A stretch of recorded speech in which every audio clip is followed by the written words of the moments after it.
Hoje eu vou falar duas ou três coisas sobre a ideia de liberdade, que é uma palavra bastante utilizada nos dias de hoje, para se referir ao contexto no qual estamos experimentando, a meu juízo, um novo modo de liberdade, e eu vejo que há uma tentativa de atrelar as experiências que temos hoje a um modelo ultrapassado de liberdade.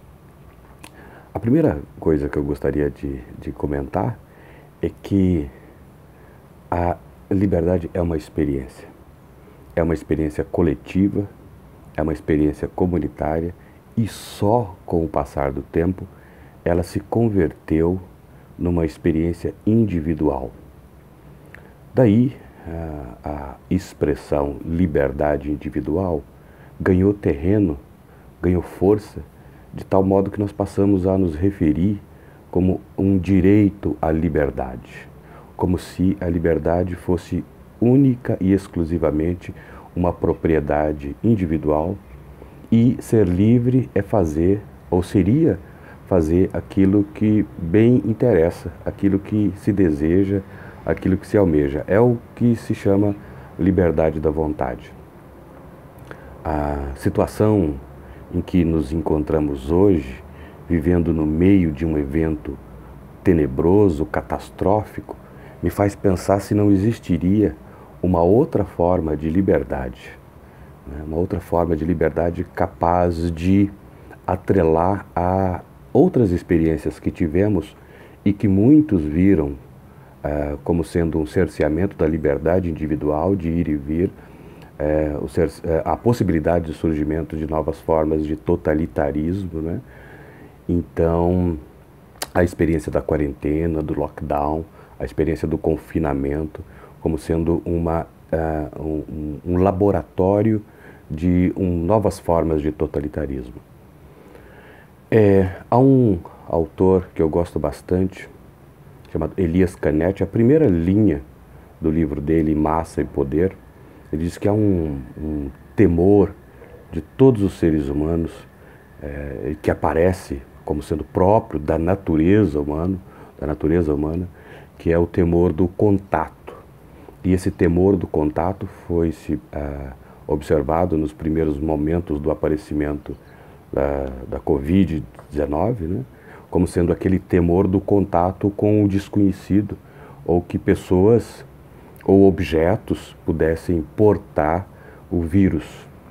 Então, a meu ver, essa é uma experiência que nós tivemos daquele auge da potência individual, a crença de que nós teríamos a capacidade gigantesca pelo conhecimento acumulado de resolver todos os problemas. Eu vi como o aparecimento da experiência da impotência, né? Ou seja, simplesmente uma espécie de desamparo total, de tal forma que nós não tínhamos respostas para as coisas que iam surgindo. O Elias Canetti consegue dizer de modo bastante evidente que esse temor do contato é uma experiência que paira sobre todo ser humano. Mas há um outro autor que eu também gosto bastante, que é o Jean-Paul Sartre, e na sua obra, o seu romance filosófico por excelência, A Náusea, ele trata da ideia de liberdade como uma espécie de, não que ele seja já nessa obra defensor da ideia de liberdade, de humanismo, mas ele já logo indica que existem possibilidades de experiências de liberdade que transcendem o presente. Ou seja, nós seríamos destinados a experimentar formas de liberdade distintamente dos demais objetos que ele descreve na obra A Náusea, quando um sujeito, um historiador, vai até a cidade de Beauville para pesquisar a vida de um sujeito chamado Marquês de Rolibon. Mas não ficando simplesmente, ou me ater simplesmente ao Sartre, dizer o que eu penso sobre a desconexão da ideia de liberdade e individualidade. Para nós, a individualidade ou o indivíduo sempre existiu. O que não é verdadeiro. A liberdade individual nem sempre foi da forma como nós acreditamos hoje.